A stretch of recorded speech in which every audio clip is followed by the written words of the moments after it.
जहां स्वतंत्रता सेनानी चंद्रशेखर आजाद की आज पुण्यतिथि है। सीएम पुष्कर सिंह धामी ने उन्हें श्रद्धांजलि अर्पित की है। सोशल एक्स पर पोस्ट कर उन्हें नमन किया है और लिखा कि चंद्रशेखर आजाद को कोटि कोटि नमन, उनके विचार राष्ट्र सेवा के लिए प्रेरित करते रहेंगे। तो आज सीएम पुष्कर सिंह धामी ने चंद्रशेखर आजाद को श्रद्धांजलि अर्पित की है। सोशल मीडिया प्लेटफॉर्म एक्स पर पोस्ट कर लिखा, चंद्रशेखर आजाद को कोटि कोटि नमन, उनके विचार राष्ट्र सेवा के लिए हमेशा प्रेरित करते रहेंगे। तो आज चंद्रशेखर आजाद की पुण्यतिथि, सीएम धामी ने उन्हें श्रद्धांजलि अर्पित की है। सीएम पुष्कर सिंह धामी ने उन्हें श्रद्धांजलि अर्पित की, सोशल मीडिया प्लेटफॉर्म एक्स पर पोस्ट किया है। पुष्कर सिंह धामी ने उन्हें नमन किया है। और चलिए अब आगे बढ़ते हैं, जहां ऋषिकेश में होगा अंतर्राष्ट्रीय योग महोत्सव। 1 मार्च से योग महोत्सव का आयोजन हो रहा है। सीएम पुष्कर सिंह धामी इस खास कार्यक्रम का उद्घाटन करेंगे। पर्यटन विभाग की ओर से इसका आयोजन कराया जा रहा है। 1 मार्च से 7 मार्च तक ये महोत्सव चलेगा। महोत्सव में विभिन्न सत्रों प्रशिक्षण होगा। तो योगा डे योग महोत्सव मनाया जाएगा। सीएम पुष्कर सिंह धामी इस खास दिन का उद्घाटन करेंगे। 1 से लेकर के 7 तारीख तक योगा महोत्सव चलाया जाना है। तो ऋषिकेश में अंतर्राष्ट्रीय योगा महोत्सव का आयोजन किया जा रहा है। सीएम पुष्कर सिंह धामी पहुंचेंगे। 1 मार्च से इस खास महोत्सव की शुरुआत हो रही है। 1 मार्च से योग महोत्सव का आयोजन कराया जा रहा है। सीएम पुष्कर सिंह धामी इस खास कार्यक्रम का उद्घाटन करेंगे। और चलिए अब आगे बढ़ते हैं, जहां उत्तराखंड में बारिश का येलो अलर्ट जारी किया गया है। कई इलाकों में तेज आंधी का भी अलर्ट जारी किया गया। 27 और 28 फरवरी को भी बारिश का अलर्ट जारी है। मौसम विज्ञान केंद्र ने इसे लेकर के अलर्ट जारी किया है। तो यह बड़ी खबर, उत्तराखंड में बारिश का येलो अलर्ट जारी किया गया। मौसम विभाग की तरफ से कई इलाकों में तेज आंधी का भी अलर्ट जारी किया गया है। तो अब ऐसे में उत्तराखंड के पहाड़ी क्षेत्रों के साथ साथ मैदानी इलाकों में भी ये साफ असर देखा जाएगा। कई जगहों पर तेज बारिश के आसार। मौसम विभाग की तरफ से येलो अलर्ट जारी किया गया। साथ ही तेज आंधी को लेकर के भी चेतावनी जारी की गई है। तो उत्तराखंड में बदलते मौसम का असर न सिर्फ उत्तराखंड में बल्कि और भी करीबी राज्यों में देखने को मिल रहा है। दिल्ली एनसीआर की भी अगर हम बात करें तो छिटपुट बारिश और इसी तरह की संभावनाएं। और इसी खबर पर और भी ज्यादा जानकारी के साथ हमारे सहयोगी हरीश कनेड़ा हमारे साथ लाइव मौजूद है। हरीश, मौसम विभाग की तरफ से येलो अलर्ट जारी किया गया, कई इलाकों पर तेज आंधी के भी असर, और भी क्या कुछ अपडेट?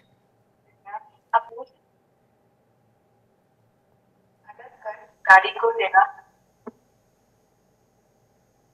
हरीश, क्या अब तक मेरी आवाज पहुंच रही है? जी, मौसम विभाग की तरफ से उत्तराखंड में येलो अलर्ट जारी किया गया है बारिश को लेकर, साथ ही कई जगहों पर आंधी के भी आसार है, और भी क्या कुछ अहम अपडेट?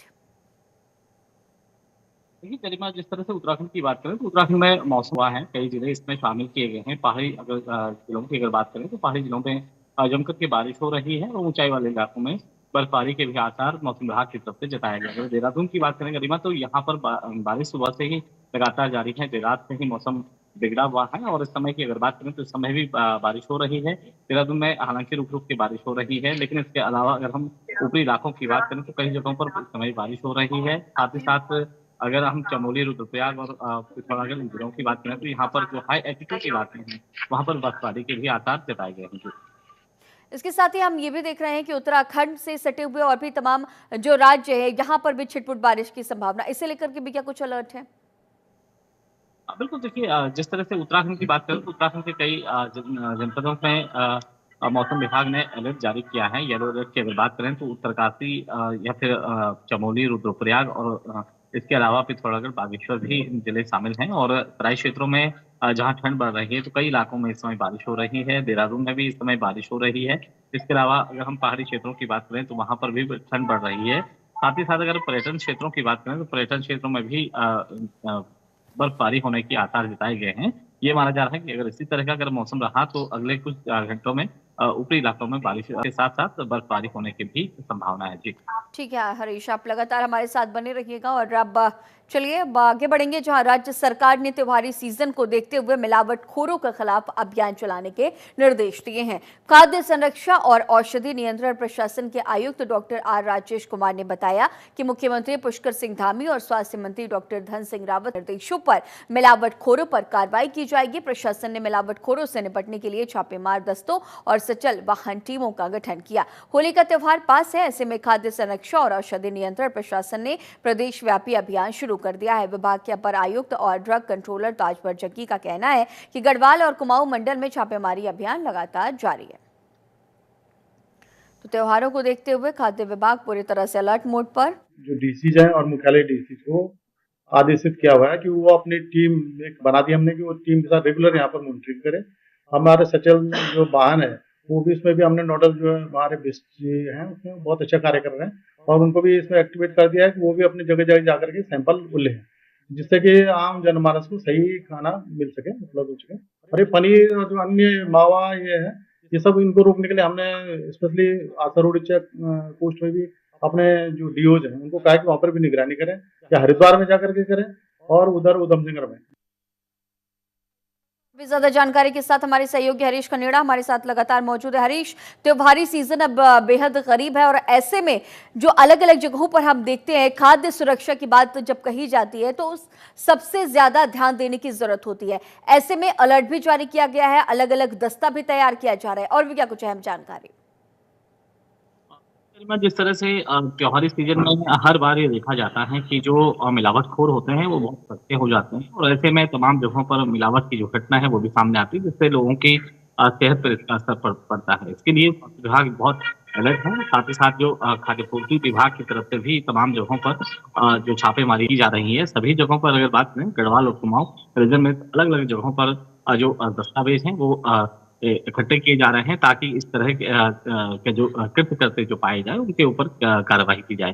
सभी जो होटल हैं, जो स्वीट शॉप हैं, वहाँ पर भी जो अभियान के तहत छापेमारी की जा रही है। किसी भी प्रकार से कोई मिलावट अगर पाई जाती है तो उसके खिलाफ कड़ी कार्रवाई की जाएगी। इसके अलावा ये ताजवर जग्गी हैं, उन्होंने साफ कहा है कि सभी जगहों पर चाहे वो गढ़वाल हो, कुमाऊं हो, सभी जगहों पर इस तरह की जो मिलावट जो मिठाइयों में अगर मिलती है, मावे में अगर मिलती है तो उनके खिलाफ कार्रवाई की जाए। यही नहीं बल्कि अगर हम अन्य जगहों की अगर बात करें, चाहे उत्तर प्रदेश की बात करें, हिमाचल या चंडीगढ़, पंजाब की बात करें, तो वहाँ से भी जो मिलावटी जो मावा है वो उत्तराखंड में आता है। तो इसको लेकर के सभी जो बैरिकेडिंग जो एरिया है वहाँ पर चेकिंग की जा रही है, गाड़ियों को देखा जा रहा है और अगर इस तरह की चीजें पाई जाती है तो उनके खिलाफ कार्रवाई भी की जा रही है। ठीक है हरीश, आगे भी आपसे अपडेट्स लेंगे। फिलहाल तमाम जानकारियों के साथ बने रहने के लिए आपका बहुत शुक्रिया। अब चलिए आगे बढ़ते हैं, जहां हरिद्वार के पूर्व विधायक कुंवर प्रणव सिंह चैंपियन के फायरिंग मामले में आज सुनवाई होगी। खानपुर विधायक उमेश कुमार के कार्यालय पर फायरिंग करने के मामले में हरिद्वार कोर्ट में आज सुनवाई की जाएगी। 26 जनवरी को पूर्व विधायक कुंवर प्रणव सिंह चैंपियन और उनके समर्थकों ने खानपुर विधायक उमेश कुमार के कैंप कार्यालय पर गोलियां चलाई थी। रुड़की पुलिस ने चार्जशीट दाखिल कर दी है और साथ ही चैंपियन के खिलाफ दर्ज हत्या की कोशिश की धारा को हटाकर अब गैर इरादतन हत्या की धारा लगाई गई है। ऐसे में हरिद्वार कोर्ट में आज सुनवाई को लेकर पुलिस की तरफ से भेजी गई चार्जशीट से चैंपियन को राहत मिल सकती है। तो हरिद्वार कोर्ट में आज सुनवाई होगी। 26 जनवरी का ये पूरा मामला है, जहां पर अब आज कोर्ट में सुनवाई होनी है। चैंपियन ने विधायक के ऑफिस पर ताबड़तोड़ फायरिंग की थी, जिसके बाद अब करके चार्जशीट दाखिल की गई थी और अब आज सुनवाई। और प्रदेश में वनाग्नि की घटनाओं की रोकथाम को लेकर वन विभाग तैयार है। प्रमुख वन संरक्षक डॉक्टर धनंजय मोहन ने बताया कि प्रदेश में 15 फरवरी से फायर सीजन शुरू हो चुका है। विभाग की तरफ से नवंबर महीने से जागरूकता का कार्यक्रम शुरू किया गया था। विभाग की तरफ से अब तक 4800 जागरूकता के कार्यक्रम किए गए हैं। इसके अलावा वनाग्नि की रोकथाम को लेकर 1438 क्रॉस स्टेशन बनाए गए। साथ ही विभाग में स्टाफ भर्ती की प्रक्रियाएं पूरी कर ली गई है और इसके साथ ही विभाग की ओर से इस बार नया ऐप भी तैयार किया गया है, जिसमें 6500 कर्मचारियों ने रजिस्ट्रेशन भी कर लिया। इस ऐप के जरिए रिस्पांस टाइम को कम करने में मदद मिल रही है। विभाग की पूरी तैयारी है और हम लोगों ने जो भी तैयारियां होती हैं हमारी अवेयरनेस ड्राइव्स बहुत करी हैं इस साल हम लोगों ने नवंबर से ही, और इसके बाद अभी फायर सीजन शुरू हो गया है तो हमारे जो फायर वॉचर्स हैं उनको हम इंगेज कर रहे हैं और हमारे क्रूज स्टेशन हम मुस्तैद हैं। 1438 क्रूज स्टेशन हैं हमारे पास, और इस साल हमारे पास जो हमारे रेगुलर स्टाफ हैं वो भी उसकी वैकेंसी लगभग पूरी भर गई हैं, इसलिए हमारे पास वर्कफोर्स पूरी है। और अब खबर देहरादून से है, जहां मंत्री प्रेमचंद अग्रवाल मामले में कांग्रेस विधायक विक्रम नेगी ने बयान दिया कि जब तक वो टिहरी जनपद में प्रभारी मंत्री के तौर पर कार्यरत रहेंगे तब तक विक्रम नेगी विकास की योजनाओं की बैठकों का बहिष्कार करेंगे। उन्होंने ये भी कहा कि मंत्री प्रेमचंद अग्रवाल टिहरी और उत्तरकाशी जिले के प्रभारी मंत्री हैं, जिन्होंने पहाड़ और उत्तराखंड के लोगों को अपशब्द कहे हैं। उन्हें प्रभारी मंत्री के पद पर रहने का भी कोई अधिकार नहीं है। गौरतलब है कि हाल ही में हुए उत्तराखंड के विधानसभा बजट सत्र के दौरान संसदीय कार्य मंत्री प्रेमचंद अग्रवाल ने सदन के अंदर अमर्यादित भाषा का इस्तेमाल किया, जिससे हर जगह उनकी निंदा हो रही है। हालांकि मंत्री कई मंचों से माफी भी मांग चुके हैं। देखिए, विधानसभा में संसदीय कार्य मंत्री जी द्वारा जो असंसदीय भाषाओं का प्रयोग किया गया है और उत्तराखंड के जनमानस का और देवभूमि की जनता को जो गाली दी गई, ये बर्दाश्त करने योग्य नहीं है। मैंने तय किया है कि वो टिहरी और उत्तरकाशी के और जिला योजना के बैठक और जो अन्य बैठकें उनके द्वारा की जाती है, मैं उनकी बैठकों का बहिष्कार करता हूं और जब तक वो प्रभारी मंत्री रहेंगे तब तक मैं उनकी बैठकों में नहीं जाऊंगा, उनका बहिष्कार। और उत्तराखंड में वित्त मंत्री प्रेमचंद अग्रवाल के बयान को लेकर घमासान मचा। वहीं इस पर बीजेपी और कांग्रेस आमने सामने आ गई है। इस खबर में देखिए क्या कुछ है खास। हमारे मंत्री प्रेमचंद अग्रवाल के बयान पर कांग्रेस ने बीजेपी की नीयत पर उठाए सवाल। उत्तराखंड विधानसभा के बजट सत्र के दौरान कैबिनेट मंत्री प्रेमचंद अग्रवाल के बयान से उठा बवाल शांत होने का नाम नहीं ले रहा। इसे लेकर अब जहां बीजेपी प्रदेश अध्यक्ष महेंद्र भट्ट और कांग्रेस प्रदेश अध्यक्ष आमने सामने आ चुके हैं, तो वहीं सबसे पहले सुनिए, तो आपको सबसे पहले सुनवाते हैं मंत्री प्रेमचंद अग्रवाल का वो बयान जिस पर विपक्ष निशाना साध रहा। मैं इसका आप ये विषय हो जाएगा बाद में, पहले इसी में बात हो जाए। मतलब कोई बात है क्या? मतलब पहाड़ी देश से क्या ये उत्तराखंड किसी पहाड़ के लोगों के लिए बना जो, और पहाड़ में है कौन? राजस्थान। तो सुना, मंत्री प्रेमचंद अग्रवाल कह रहे हैं कि प्रदेश में केवल पहाड़ की बात क्यों, और बात भी सही। कोई भी राज्य उसके प्रत्येक नागरिक से मिलकर बनता है, उसके निर्माण में सभी का समान योगदान होता है। लेकिन अगर किसी को मुद्दा ही तलाशना है तो बात और है। इसके साथ ही उन्होंने ये भी कहा कि कांग्रेस समाज को बांटने की बजाय विकास पर प्रतियोगिता करे।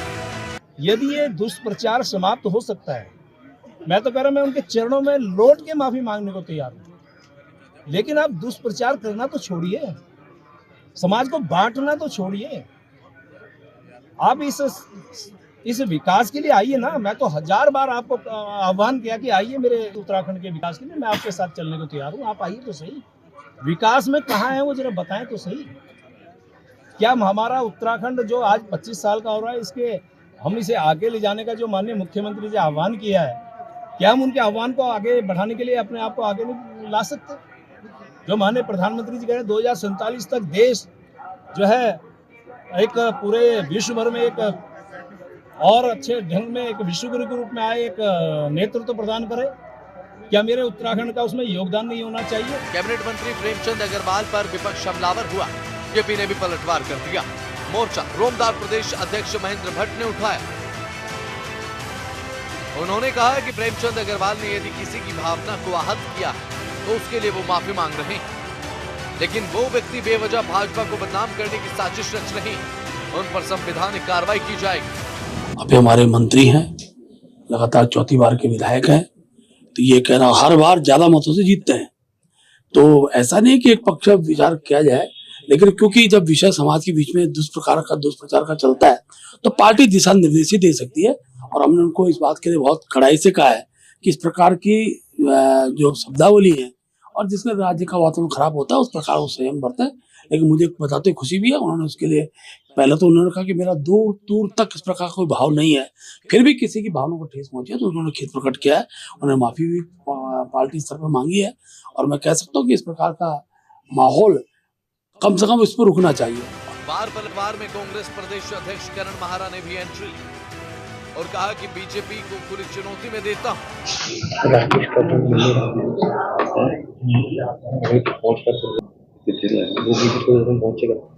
मंत्री प्रेमचंद अग्रवाल का बयान राज्य के हर नागरिक के विकास से जुड़ा, लेकिन विपक्ष इसमें सियासत की जमीन खोजने में लगा। तराई का है, चाहे वो बाबर का है, चाहे वो पर्वतीय मूल का है, वो हमारे परिवार का सदस्य। अगर किसी का भी अपमान इस राज्य में भारतीय जनता पार्टी के कार्यकर्ता और मंत्री करेंगे तो कांग्रेस पूरी ताकत से इस लड़ाई को लड़ेगी और बिना डरे लड़ेगी। अरे तुम हो ही अंग्रेजों के चेले, अंग्रेजों ने जो किया वही तुम कर रहे हो, है ना।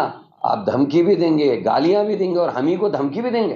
करिए महेंद्र भट्ट कितनी ताकत है, मैं देखता हूँ। सबसे पहले करण मेहरा को गिरफ्तार करें, देखता हूँ क्या कर। अब फैसला जनता को करना, क्योंकि लोकतंत्र में सबसे बड़ा फैसला जनता का ही होता। स्पेशल डेस्क, जनतंत्र टीवी।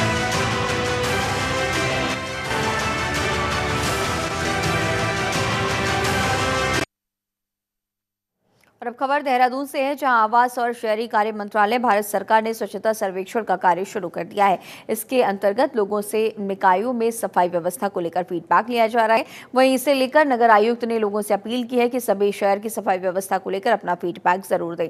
साथ ही उन्होंने लोगों से स्वच्छता बनाए रखने की भी अपील की है। जो भी हमारी अब भारत सरकार द्वारा ये बहुत बड़ा अपने आप में एक कवायद रहती है और ये वर्ल्ड का बिगेस्ट क्लीननेस सर्वे किया जाता है। इसी को दृष्टिगत रखते हुए जो विभिन्न मानक तय किए गए हैं, उन्हीं के नगर निगम द्वारा भी योजना बनाई गई है कि किस प्रकार से विभिन्न मानकों को ध्यान में रखते हुए हमें प्रत्येक पैरामीटर पर अच्छा प्रदर्शन करना है। उसमें जनमानस की भागीदारी को लेकर विशेष रूप से यही अपील है कि जितने भी हमारे हाउस होल्ड्स हैं, कमर्शियल यूनिट्स हैं, सभी सोर्स सेग्रीगेशन के लिए सहयोग करें और सोर्स सेग्रीगेशन करते हुए ही गीला और सूखा कचरा अलग अलग गाड़ी को दें। इसके अलावा जितने भी कॉमन स्पेसेस हैं, रोड्स हैं, आपके सराउंडिंग एरियाज हैं, उन सभी में भी किसी प्रकार की लिटरिंग ना करें और अन्य लोगों को इससे रोकें, दूसरों के प्रेरणा स्रोत बने और अपने आसपास के वातावरण की स्वच्छता को प्राथमिकता देते हुए इसके लिए सहयोग करें। रानीसैंड में विधानसभा अध्यक्ष ऋतु खंडूरी ने अंतर्राष्ट्रीय विषयों पर शोध केंद्र कार्यालय का उद्घाटन किया। इससे पहले उन्होंने अधिकारियों के साथ बैठक कर विकास योजनाओं की जानकारी ली। इस दौरान विधानसभा अध्यक्ष ऋतु खंडूरी ने विधानसभा के लिए आवश्यक कार्य और ई सिस्टम के कार्यों का निरीक्षण भी किया। इस दौरान उन्होंने ग्रामीण महिलाओं की समस्याएं सुनकर जल्द समाधान का आश्वासन भी दिया है। मैं दो चीज़ें यहाँ पर अब हो रही हैं। एक तो हमारा अंतर्राष्ट्रीय शोध संस्थान शुरू होने जा रहा है। दूसरा ई नेवा का जो स्वरूप होगा, जिसमें हम टैबलेट्स के माध्यम से अब सदन को चलाएंगे और धीरे धीरे करके पेपरलेस होने का पूरी तरह से प्रयास करेंगे। इस बार देहरादून में भी हमारे क्वेश्चन आंसर, एजेंडा और बजट हम लोगों ने अपने टैबलेट से किया। अभी बहुत सारी और चीज़ें भी हो सकती हैं, लेकिन अभी हम लोग भी सीख रहे हैं, हमारे अफसरान भी सीख रहे हैं, विधायक जो हमारे भाई बहन हैं वो भी सीख रहे हैं। तो धीरे धीरे वही चीज़ हम भराड़ी सैन में करने जा रहे हैं, जहाँ टैबलेट के माध्यम से अब हम सदन को। उत्तराखंड की धामी सरकार ने गरीबों के आवास बनाने के सपने को पूरा करने के लिए नई आवास नीति के तहत लोगों को छूट दी है। इसके तहत आर्थिक रूप से कमजोर वर्ग EWS के लिए 9 लाख रुपए के आवास पर सरकार 3,50,000 से 4,50,000 रुपए तक की सहायता प्रदान करेगी। बाकी की 4.5 से 5.5 लाख रुपए की धनराशि लाभार्थी को खुद ही देनी होगी। इसके लिए बैंक से कर्ज लेने की प्रक्रिया भी आसान कर दी जाएगी। इस नीति के तहत मैदानी क्षेत्रों में ऊंची इमारत का निर्माण भी संभव होगा। उत्तराखंड सरकार ने गरीबों के आवास के सपने को पूरा करने के लिए नई आवास नीति के तहत जो लोग हैं उनको नए द्वार यहाँ पर खोल दिए हैं, जिसके तहत अब प्रदेश में जो कमज़ोर हैं, जो गरीब हैं, उनको EWS के तहत 9 लाख रुपए आवास पर सरकार और साथ ही साथ 3.5 लाख से 4.5 लाख रुपए तक की सहायता प्रदान करने जा रही है। साथ ही साथ जो शेष जो राशि है 5.5 से 4.5 लाख रुपया वो लाभार्थी के लिए बैंक के लिए जो लोन प्रक्रिया है वो भी बेहद आसान कर दी है। मैदानी क्षेत्रों में EWS भवनों पर विशेष छूट दी गई है। साथ ही साथ पर्वतीय क्षेत्रों में बाखली शैली को बढ़ावा देने के लिए सरकार जोर दे रही है ताकि बाखली शैली के तहत प्रदेश के तमाम जो पहाड़ी क्षेत्र हैं वहां पर लोग अपने आवास बना सकें। अपने सहयोगी रोहित कुमार के साथ हरीश खंडा, जनता टीवी, देहरादून। और अब खबर केदारनाथ से है, जहां बाबा केदारनाथ धाम के कपाट 2 मई को सुबह 7 बजे खोल दिए जाएंगे। इसके बाद श्रद्धालुओं को 11वें ज्योतिर्लिंग बाबा केदार के दर्शन मिलेंगे। आपको ये भी बता दें कि आज महाशिवरात्रि पर कपाट खुलने की तिथि की घोषणा हुई है। इसे लेकर सीएम धामी ने खुशी जाहिर की है। सीएम ने कहा कि बाबा केदार के दर्शन की तिथि का घोषित होना खुशी की बात है। प्रदेश के सभी विभाग मिलकर यात्रा की तैयारियों में लगेंगे ताकि सभी व्यवस्थाएं पहले की तरह ही अच्छे से की जा सके। बड़ा शुभ दिन है, 2 मई से बाबा केदार के कपाट खुल जाएंगे और भक्तों के दर्शन के लिए यात्रा प्रारंभ हो जाएगी। पिछले वर्ष जो यात्राओं के अनुभव हैं, यात्राओं में जो व्यवस्थाएं रही हैं, उन सभी व्यवस्थाओं की हमने पहले ही समीक्षा कर ली है और लगातार हम इस बार यात्रा की तैयारियों के लिए पहले से ही लगे हुए हैं। हमारे शासन के स्तर पर, प्रशासन के स्तर पर, जिला स्तर पर और सभी विभाग मिलकर यात्रा का अच्छा संयोजन करें, क्योंकि प्रत्येक वर्ष बाबा के भक्तों की संख्या बढ़ रही है, दर्शन करने वालों की संख्या, उसको ध्यान में रखते हुए सभी व्यवस्थाएं अभी से सुनिश्चित की जाएंगी। जहां भी जो काम अभी होने हैं उन सभी पर तेज गति से उनको करवाया जाएगा और बाबा की यात्रा ऐतिहासिक होगी, सफल होगी, अच्छी होगी। और रुड़की में फायर ब्रिगेड की टीम ने कड़ी मशक्कत करके एक चील की जान बचाई है। दरअसल एक चील प्रशासनिक भवन में पेड़ पर चाइनीज मांझे में फंसी हुई थी। सूचना मिलने पर फायर ब्रिगेड की टीम मौके पर पहुंची और पक्षी को रेस्क्यू कर लिया और इसके बाद वन विभाग को सौंप दिया गया है। ये तस्वीरें देखिए, फायर ब्रिगेड ने इस चील की जान बचाई है। चाइनीज मांझे में ये चील फंस गई थी, इसके बाद कड़ी मशक्कत के बाद चील की जान बचाई गई।